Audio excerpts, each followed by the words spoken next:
Hello class 11, myself SK Verma. Once again I welcome you all on my YouTube channel Easy Accountancy, the platform where you can learn accountancy in the most lubricated manner. बहुत ही आसान तरीके से आप accountancy के concept को सीखते हैं, समझते हैं हमारे साथ। चलिए आज देखते हैं कि हमने कौन सा टॉपिक लिया है। क्लास 11 हमने आज टॉपिक सिलेक्ट किया है बेसिक अकाउंटिंग टर्म्स में इट्स अकाउंट।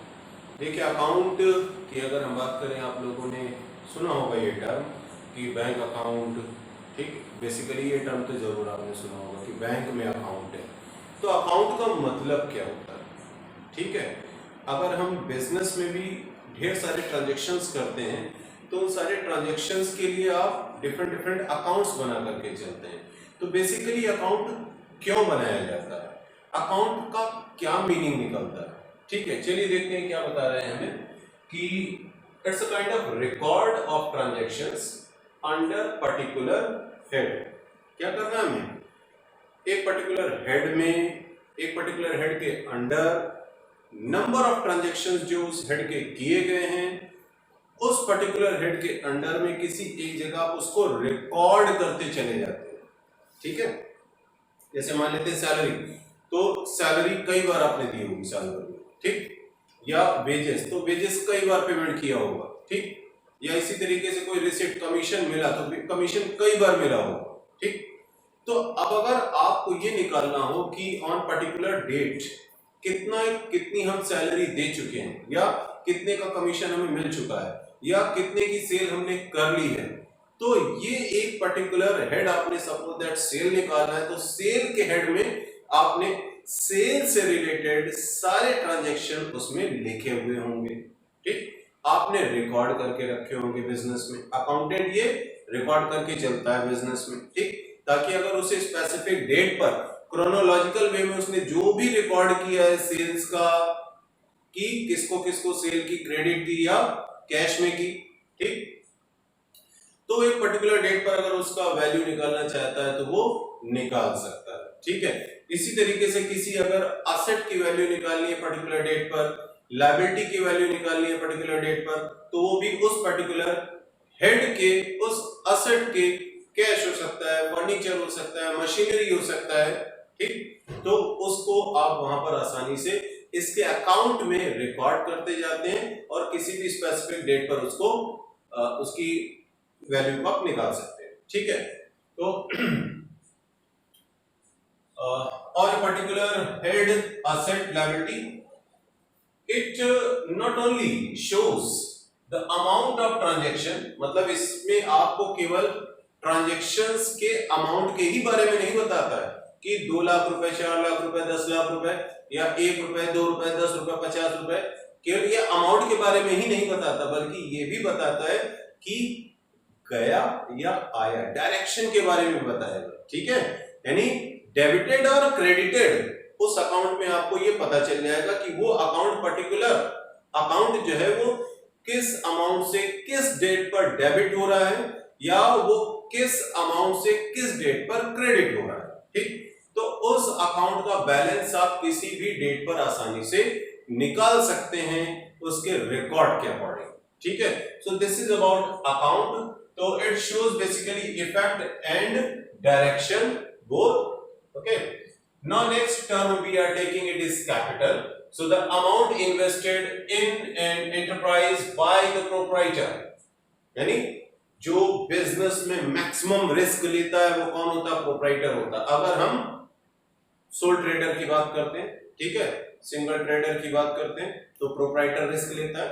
और यही अगर हम पार्टनरशिप के पॉइंट ऑफ व्यू से देखें तो जो भी पार्टनर्स इन्वेस्ट करते हैं उसमें बिजनेस में अपना पैसा लगाते हैं, तो ये उनके लिए पार्टनर्स के पॉइंट ऑफ व्यू से कैपिटल होता है। जैसे अगर हम पार्टनरशिप फॉर्म ऑफ बिजनेस की बात करें तो उसमें पार्टनर्स इन्वेस्ट करेंगे। Soul trader point of view से बात करें तो उसमें प्रोप्राइटर इन्वेस्ट करेगा, ठीक है। एंड और bye borrowing partners, it may be in form of money or asset, यानी इन्वेस्टमेंट जो है हमारा मनी के फॉर्म में हो सकता है या किसी असेट के फॉर्म में। आप बिजनेस सपोज दैट कोई स्टार्ट करना चाहते हैं तो आप कैश लगा करके बिजनेस स्टार्ट कर सकते हैं, या आपने आपके पास कोई असेट थी उसी को आपने बिजनेस में लगा दिया, आपके पास अपनी बिल्डिंग थी वो भी आपने बिजनेस में लगा दी, आपका अपना घर था उसका एक कमरा आपने लगाया और उसमें आप बिजनेस स्टार्ट कर रहे हैं, तो वो जो कमरा है वो बिजनेस के लिए असेट माना जाएगा, ठीक है, उसे आप बिजनेस की बुक्स में दिखाएंगे, ठीक, उसकी जो मॉनेटरी वैल्यू उसे आप दिखाएंगे इसमें, ठीक है। तो हैविंग मॉनेटरी वैल्यू, देखिए मॉनेटरी वैल्यू होना बहुत जरूरी है, ठीक है। It is a liability of a business towards proprietor or partners which increases with further investment। अच्छा, कैपिटल क्या है? कैपिटल बिजनेस के लिए एक लायबिलिटी है प्रोप्राइटर के पॉइंट ऑफ व्यू से अगर आप देखें, ठीक है, यानी प्रोप्राइटर ने जो पैसा बिजनेस में लगाया है वो बिजनेस के लिए एक लायबिलिटी है। जो भी पैसा प्रोप्राइटर ने या पार्टनर्स ने बिजनेस में इन्वेस्ट किया है वो बिजनेस के लिए क्या है? वो बिजनेस के लिए एक लायबिलिटी है, ठीक, क्योंकि हम लोग अगर आप देखें बिजनेस में जब कभी भी रिकॉर्ड करते हैं तो बिजनेस एंटिटी कॉन्सेप्ट के पॉइंट ऑफ व्यू से रिकॉर्ड करते हैं, ठीक है, बिजनेस एंटिटी कॉन्सेप्ट के पॉइंट ऑफ व्यू से रिकॉर्ड करते हैं। तो इसके अकॉर्डिंग क्या होता है? बिजनेस अलग है, प्रोप्राइटर अलग है, पार्टनर अलग है, बिजनेस अलग है, प्रोप्राइटर अलग है, पार्टनर अलग है, यानी कि जो बिजनेस है वो प्रोप्राइटर नहीं, जो प्रोप्राइटर है वो बिजनेस है, दोनों की अलग अलग आइडेंटिटी है, ठीक है। तो इसके पॉइंट ऑफ व्यू से अगर आप देखें बिजनेस प्रोप्राइटर ने बिजनेस में अगर कुछ पैसा लगाया है तो वो बिजनेस ने प्रोप्राइटर से एक तरीके से लायबिलिटी जनरेट कर ली है, ठीक है। तो जो ओनर्स इक्विटी होती है जिसे हम कहते हैं कैपिटल, वो बिजनेस के लिए एक लायबिलिटी होती है और इसमें हम कौन सा कॉन्सेप्ट लेकर के चलते हैं? बिजनेस एंटिटी कॉन्सेप्ट के अकॉर्डिंग कैपिटल या ओनर्स इक्विटी बिजनेस के लिए लायबिलिटी है, ठीक है। तो अब आगे देखते हैं कि which increases with further investment made in the business. अब कैपिटल जो है वो बढ़ती है जैसे जैसे प्रोप्राइटर बिजनेस में और इन्वेस्टमेंट करेगा तो वो कैपिटल बढ़ेगी, और अगर बिजनेस में प्रॉफिट होता है तो उससे भी कैपिटल बढ़ती है, अगर बिजनेस में कोई एक्सपेंसेस हो रहे हैं या लॉस हो रहे हैं तो उससे कैपिटल कम होती है। ये कॉन्सेप्ट देखिए अभी आप अकाउंटिंग इक्वेशन का जो चैप्टर पढ़ेंगे आगे तो इसमें आपको काफी ये हेल्पफुल होने वाला है। तो इसको आप ध्यान रखेंगे कि एक्सपेंसेस से या ड्राइंग से हमारा जो कैपिटल है वो कम होता है, प्रॉफिट से या एडिशनल इन्वेस्टमेंट ऑफ कैपिटल से हमारा कैपिटल ओनर्स इक्विटी बढ़ता है, रिसिप्ट से हमारा ओनर्स इक्विटी बढ़ता है, ठीक है। तो on the other hand it decreases with withdrawn और loss is incurred by the business, ठीक है।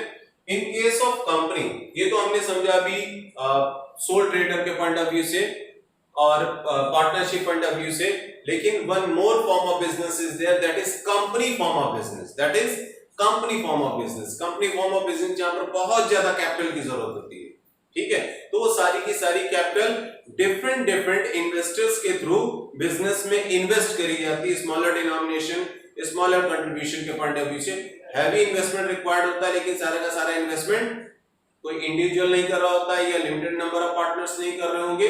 आप यहाँ कंपनी फॉर्म ऑफ बिजनेस में देखेंगे कि यहाँ पर अगर हैवी कैपिटल इन्वेस्टमेंट की रिक्वायरमेंट है तो नंबर ऑफ शेयर होल्डर्स भी इसमें तो ज्यादा होते हैं। तो इसका मतलब यहाँ पर जो इन्वेस्टर्स होते हैं उन्हें हम क्या बोलते हैं?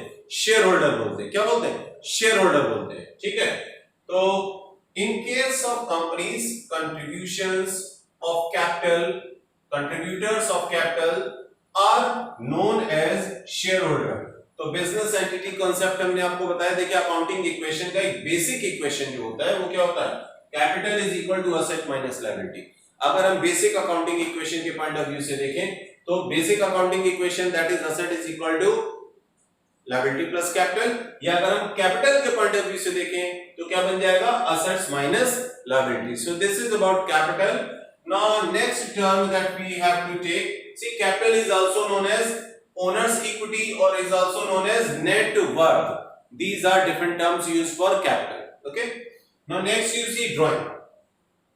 Next term is drawing. What is drawing? Drawing is any amount withdrawn, any amount of goods, any amount of things withdrawn from the business by the proprietor for personal use.